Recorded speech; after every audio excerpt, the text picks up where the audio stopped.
from the friction. Is there any question from the previous lecture? No, sir. No, sir. सबको clear है? Yes, sir. Okay, let me start with this topic friction and in friction जिसमें कि सबसे पहले definition लिखी हुई है और definition में क्या है? The force that opposes the motion of moving object. अगर कोई ऑब्जेक्ट मूव कर रहा है उसे रुकने में जो फोर्स लगती है ऑपोजिट उसे हम फ्रिक्शन कहते हैं। सपोज आप कोई बैग या कोई भी दरवाज़ा ओपन कर रहे हैं या कोई भी चेयर को मतलब लेके जा रहे हैं, मूव करके लेके जा रहे हैं, तो बेसिकली ज़मीन के साथ उसकी जो फोर्स लग रही है ऑपोजिट में, जो उसे एक फोर्स प्रोवाइड की जा रही है, फ्रिक्शन से कहते हैं। ठीक है, अब फ्रिक्शन की एक बेस्ट एग्जांपल है, आप रब कर रहे हैं अपने हैंड को, ठीक है, दूसरे हैंड के साथ, तो वो फ्रिक्शन होती है और आपके हाथ जो हैं वो गर्म हो जाएंगे, आपके हैंड्स हीट अप हो जाएंगे। Yes Yes, sir. Yes, sir. Okay. Another thing आप यहाँ पे देख सकते हैं, फ्रिक्शन इज द फोर्स।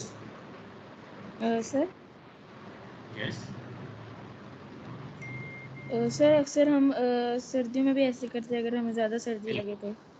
हम सर्दियों में ऐसे ही करते हैं, हम हैंड्स को रब करते हैं और अपने हैंड्स को हीट अप करते हैं ताकि हम गर्म हो जाए, तो वो basically due to the friction. Friction नहीं होगी तो हमारे पास ये चीज़ मौजूद नहीं होगी। अपने हैंड्स पे आप कभी देखिएगा लाइंस बनी हुई हैं डिफरेंट, वो लाइंस फ्रिक्शन क्रिएट करती हैं।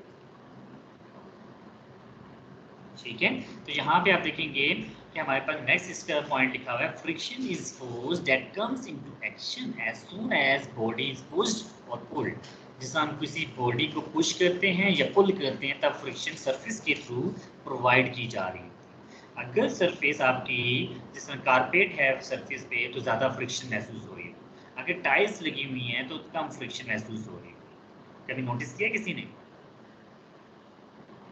Yes sir. ये चीज़ अपने घरों में आप ट्राई कर सकते हो। ठीक है, तो ये आगे जाके भी हम देखेंगे कि फ्रिक्शन को रिड्यूस कैसे कर सकते हैं। नेक्स्ट चलते हैं, अगर मैं माइक्रोस्कोपिक लेवल में देखूँ, अगर डीप लेवल की स्टडी करूँ और उसमें देखूँ तो हमारे पास जो मॉलिक्यूल्स होते हैं, तो आपको फिगर में नज़र आ रहा है, ये मॉलिक्यूल्स क्या कर रहे हैं, आपस में एक दूसरे को फ्रिक्शन क्रिएट कर, ठीक है, मूव हो रही है। यहाँ पे एक मॉलिक्यूल्स दूसरे मॉलिक्यूल्स को स्टॉप कर रहा है क्योंकि वो एक दूसरे के साथ इंटरेक्ट हो रहे हैं और फ्रिक्शन प्रोवाइड कर रहे हैं। ठीक है, कोई भी सरफेस स्मूथ नहीं होती। आप कोई भी एक पेन ले लें, आपको टेबल स्मूथ नज़र आ रही है तो डेट इज़ नॉट स्मूथ। होकर उसको माइक्रोस्कोपिक लेवल में देखें तो हर एटम दूसरे एटम के साथ बॉन्ड बना के रखा होता है और वो एक इरेगुलर शेप में। ठीक है, तो यहाँ पे भी आपको शो किया जाता है, एक रफ सरफेस होती है, उस पर कोई भी मूव कर रहे हैं किसी भी सरफेस को, वो उसके साथ फ्रिक्शन क्रिएट करता है और वो स्टॉप हो जाता है। That is a microscopic level. Any confusion? No, sir. No, sir. Okay. Forward, there are two type of friction. Number one is static friction and number two is kinetic friction. What is static? Static means there is a rest, ठीक है, and the kinetic which is moving. Anything that can move is a kinetic. So you can see here there is a static friction. यहाँ पे एक B है जो कि एक mess को कंटिन्यूसली फोर्स लगा रही है। आप देख रहे हैं स्टार्टिंग में उसने फोर्स लगाई और उसने मूव नहीं किया, उसने फोर्स बढ़ाते गई, तो ये ग्रीन कलर में जो नज़र आ रहा है वो आप इंक्रीजिंग फोर्स है जो कि B लगा रही है। तो वो जैसे जैसे स्पीड बढ़ाती जा रही है तो एक लिमिट आती है कि वो फोर्स को क्रॉस करती है और वो बॉक्स ऐसा ऐसा मूव करना स्टार्ट। जब वो मूव नहीं कर रहा तो उसका मतलब क्या हुआ, जो फ्रिक्शन ये टेबल प्रोवाइड कर रहा है उसे हम स्टैटिक फ्रिक्शन कहें। और अगर वो मूव नहीं कर रहा विद स्पेसिफिक फोर्स तो हम उसे बेसिकली क्या कह रहे हैं, स्टैटिक फ्रिक्शन कह रहे हैं और वो मूव नहीं करेंगे। ठीक है, दूसरी चीज़ वो एक खास फोर्स लगाती है, फोर्स बढ़ाती जा रही है बढ़ाती जा रही है, इसका मतलब क्या बढ़ रही है, उसकी ऑपोजिट फोर्स बढ़ रही है जो कि ये आपको नज़र आ रही है। ठीक है, रेड कलर में आप देख रहे हैं ना, ग्रीन जैसे जैसे फोर्स बढ़ रही है इसी तरह रेड फोर्स भी बढ़ती जा रही है।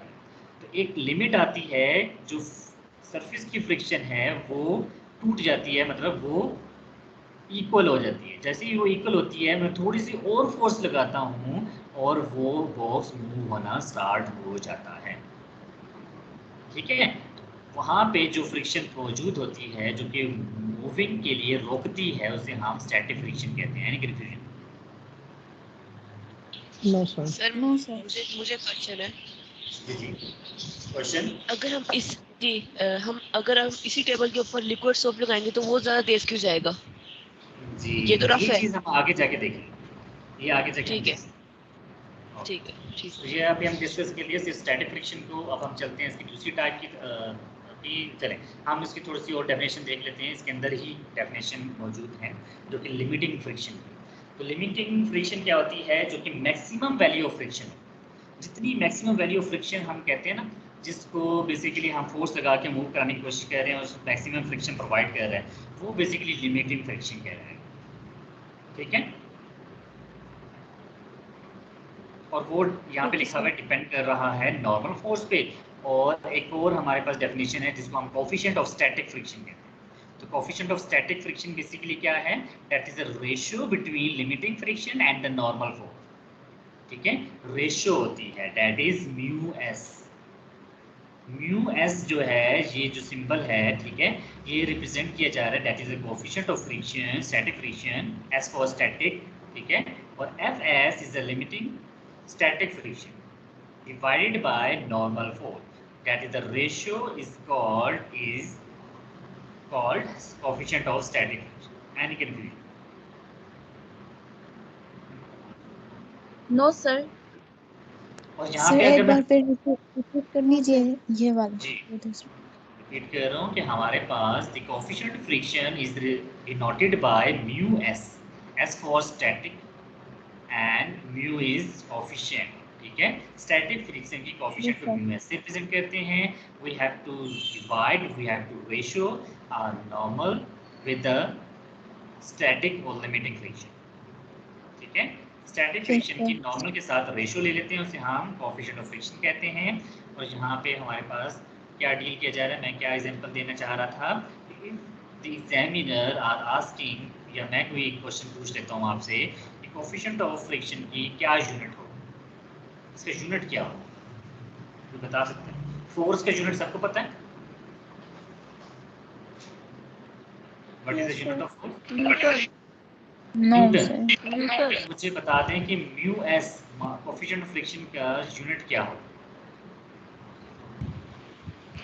Newton. Newton. No. Sir question repeat करेगा? म्यू एस का यूनिट US। क्या होगा? Coefficient of static friction unit क्या है? यूएस। यूएस। म्यू एस, इसको म्यू एस कहते हैं। What are US?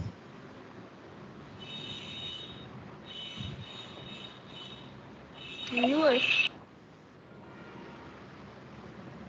ठीक है, तो यहाँ पे इसका यूनिट बताता हूँ, क्योंकि ऊपर भी हमारे पास फोर्स है तो ऊपर यूनिट क्या होगा? न्यूटन। नीचे भी नॉर्मल फोर्स है, उसका भी न्यूटन। तो न्यूटन न्यूटन कैंसिल, तो that gives us know unit. तो इसका कोई यूनिट नहीं है, ये एमसीक्यू में पूछ सकते हैं। Okay, okay sir. Okay, moving forward अब आ जाते हैं काइनेटिक फ्रिक्शन की तरफ। ऐसी फ्रिक्शन जो कि फ्रिक्शन तो हो रही है लेकिन हम मूव भी कर रहे हैं। ठीक है, द फ्रिक्शन इज दैट, मतलब यहाँ पे काइनेटिक फ्रिक्शन वो फ्रिक्शन जहाँ पे इस आपके पास पर्सन है लेकिन नीचे रफ सरफेस है, ऊपर वाली भी रफ सरफेस है, लेकिन वो फिर भी मूव कर रहा है। ठीक है, अब मैं इसको फोर्स लगाता हूँ और वो मूव करना स्टार्ट कर देती है, that is kinetic friction. Any confusion? No sir repeat करेगा? काइनेटिक फ्रिक्शन वो फ्रिक्शन होती है जिसमें हम एक रफ सरफेस लेते हैं, उसमें मोशन होना स्टार्ट होती है लेकिन फिर भी नीचे वाली सरफेस ऊपर वाली सरफेस पे फ्रिक्शन लगा रही होती है, जो कि ये आपके ब्लू कलर में नजर आ रहा है, that is the kinetic friction. Body move कर रही होती है लेकिन स्टैटिक फ्रिक्शन में बॉडी मूव नहीं कर रही होती। ओके, सर समझ में नहीं आ रहा सर है। समझ में आया? समझ में नहीं आया सर। जी, काइनेटिक फ्रिक्शन क्या होती है? ऐसी फ्रिक्शन होती है जिस तरह आप कोई भी अपना बैग एक सरफेस से लेके मतलब एक जगह से लेके दूसरी जगह लेके जा रहे हैं, ठीक है, ऑन द ग्राउंड, ठीक है, कभी लेके गए सर घसीट कर। Yes sir. सीट के जिसको कहते हैं, बेसिकली मूव करके लेके जा रहे हैं। तो बेसिकली क्या हो रहा है कि वो मूव तो कर रहे हैं ना, तो वो बेसिकली वहाँ पे जो जी सर। जमीन के साथ फ्रिक्शन प्रोड्यूस हो रही है उसे काइनेटिक फ्रिक्शन कहेंगे। अब क्लियर हुआ? Yes sir. यस ठीक है, सर। ये डेली बेस एग्जांपल है। आप कोई भी बॉक्स, आप कोई भी चेयर या कोई भी टेबल को आप बेसिकली मूव करते हो तो वो इजीली मूव हो जाती है, ठीक है, तो वो काइनेटिक फ्रिक्शन है। अगर वो इजीली मूव नहीं होती तो वो स्टैटिक फ्रिक्शन। और सर कोई भी फोर्स अगर फॉर एग्जांपल उसके ऊपर अगर लगा रहे हैं और वो बॉडी मूव नहीं कर रही, लाइक एक आंट कोशिश कर रही है एक वेट को मूव कर, तो करना इम्पॉसिबल है, तो उसमें जो मतलब लगेगी फोर्स उसको स्टैटिक फ्रिक्शन कहेंगे। जी, उसे स्टैटिक फ्रिक्शन कहेंगे। Okay sir. ठीक है, आप भी अगर एक पहाड़ को हिलाना चाहें तो वो हिला नहीं सकते ना। एक बड़ा सा पत्थर पड़ा है कोई, ठीक है, स्टोन बहुत बड़ा सा है, उसको आप इतनी आप में ताकत नहीं है, फोर्स नहीं है कि आप उसे मतलब पुश कर सकें या पुल कर सकें, तो बेसिकली वो मूव नहीं करता। तो वो बेसिकली क्यों मूव नहीं कर रहा? तो फ्रिक्शन उसमें ज़्यादा आ रही है। सर वो ठीक रेस्ट है, मोशन भी आ गया ना, लाइक जी रेस्ट मोशन जो में। बॉडी। Okay sir. ठीक है, लेकिन अगर मैं उसके लिए बड़ी चीज़ यूज़ कर लूँ, यूज़ तो नहीं कर रहा, लेकिन अगर मैं वो लाइक बॉक्स के लिए कोई बड़ा बॉक्स यूज़ कर लूँ या बड़ा गाड़ी यूज़ कर लूँ या क्रेन यूज़ कर लूँ मूव करने के लिए, ठीक है, तो हुआ क्या कि मैंने क्या किया, फोर्स ज़्यादा कर दी। पहले तो मूव नहीं कर रहा था ना, कि मैंने फोर्स ज़्यादा कर ली, फिर भी उसे हम सर, स्टैटिक ही कह रहे हैं। लेकिन सर वो काइनेटिक में चेंज हो जाएगी ना। लेकिन मैं ये बताने की कोशिश कर रहा हूँ, स्टार्टिंग में एक ही कंडीशन में अगर मैं खुद मूव करने की कोशिश कर रहा हूँ, ठीक है, मैं खुद यस मूव सर। करने की कोशिश कर रहा हूँ और वो मूव नहीं कर रही, उसे स्टैटिक फ्रिक्शन कह रहे हैं। लेकिन अगर मैं फोर्स को इतना इंक्रीज कर दूं कि वो मूव करना लग जाए, पहले मूव नहीं कर रही थी, बाद में भी मूव करने लग जाए, तो वो बेसिकली उस लिमिटिंग फ्रिक्शन तक पहुंच जाती है, उस लिमिटिंग फ्रिक्शन को क्रॉस कर लेती है, तब भी उसको हम स्टैटिक फ्रिक्शन कहते हैं। सर ये समझ नहीं आएगी, लाइक जब वो मूव करेगी तो फिर काइनेटिक में चेंज हो जाएगी ना, फिर वो स्टैटिक कैसे रहेगी? स्टैटिक मीन कि हमारे पास वो मूव नहीं कर रही, लेकिन हमने उसे मूव करने, बेसिकली मूव नहीं कर रही ना, लेकिन हमें उसे मूव करने के लिए फोर्स लगानी पड़ी और वो लिमिटिंग फ्रिक्शन से क्रॉस की है। लिमिटिंग फ्रिक्शन क्या है? जो कि मैक्सिमम फ्रिक्शन। तो मैक्सिमम फ्रिक्शन को हम क्रॉस कर रहे हैं। अगर मैक्सिमम फ्रिक्शन से पहले हमारे पास मोशन हो रही है तो वो काइनेटिक। सर मतलब नॉर्मल फोर्स जो होता है उससे जी, हम नॉर्मल। ज्यादा फोर्स करें। Okay sir. ठीक है, मैंने एक दफ़ा फोर्स लगाई, उसने मूव नहीं किया, दूसरी दफ़ा फोर्स लगाई, तीसरी दफ़ा बढ़ा के इंक्रीज करता जा रहा हूँ, फोर्स को लगाता जा रहा हूँ, उसको लगाता जा रहा हूँ। जिससे ये पीछे मैंने अभी एग्जांपल दी थी, जिससे ये बी फोर्स लगाती जा रही, मूव नहीं कर रहा, लेकिन उसने लिमिटिंग फ्रिक्शन को फोर्स कर दिया, ठीक है, तो उसकी स्टैटिक फ्रिक्शन इंक्रीज हो रही है। Okay sir, got it. इसी तरह लिमिटिंग जो स्लाइडिंग जिसको हम काइनेटिक फ्रिक्शन कह रहे हैं, उसका भी एक फार्मूला है UK. UK is denoted for a coefficient of kinetic friction and there is a FK that is a friction of kinetic and the normal force. ठीक है, सेम वही रेशियो है यहाँ पे। यहाँ पे आपने डेफिनेशन में कर लेना है,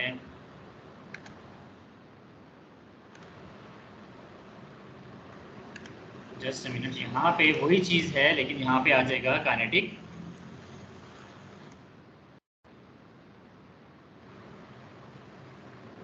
और यहाँ पे आ जाएगा हमारे पास फोर्स ऑफ,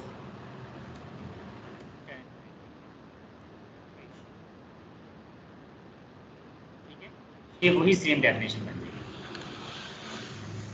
ओके सर। यहाँ पे एडवांटेज और डिसएडवांटेज आ जाते हैं। एडवांटेज कौन से होंगे कि हमारे पास फ्रिक्शन की क्या एडवांटेज हो सकते हैं, उसके डिसएडवांटेज क्या। एडवांटेज में पहला क्या है कि हम बेसिकली शूज़ की मदद से ग्राउंड पे चल सकते हैं, वॉक कर सकते हैं।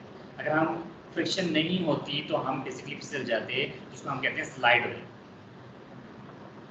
ठीक है, फ्रिक्शन की वजह से हम ग्राउंड पे चल सकते हैं, ये इसका एडवांटेज। दूसरा एडवांटेज क्या है? जो कि टायर्स और रोड के दरमियान में फ्रिक्शन प्रोड्यूस होती है और टायर रोटेट करते हुए आगे की तरफ ट्रैवल हो रहे हैं। टायर फोर्स पीछे लगाते हैं, मूव आगे करते हैं, तो रोटेट कर रहे होते हैं, ठीक है, तो वो रोटेशन में मदद दे रही है हमें। दूसरी बात, फ्रिक्शन हमें क्या करती है, किसी नट बोल्ट को ओपन या क्लोज करने में मदद देती है, ठीक है। या अगर आप देखते हैं कि कोई भी वुडन है उसमें नेल को हम क्या करते हैं उसमें डालते हैं, तो बेसिकली फ्रिक्शन की वजह से ही उसमें जा रही है। अगर फ्रिक्शन ना हो, फोर्स ना लगी हो, तो वो नेल इजीली रिमूव हो जाए, कोई चीज़ पक्की रहे नहीं, ठीक है, कोई चीज़ बन ही ना सके। टेबल जिसमें कीलें लगी हुई हैं, तो बेसिकली कीलें वहाँ पे फिक्स है ना, उतर तो नहीं रही ना, तो बेसिकली फ्रिक्शन की वजह से। Any conclusion?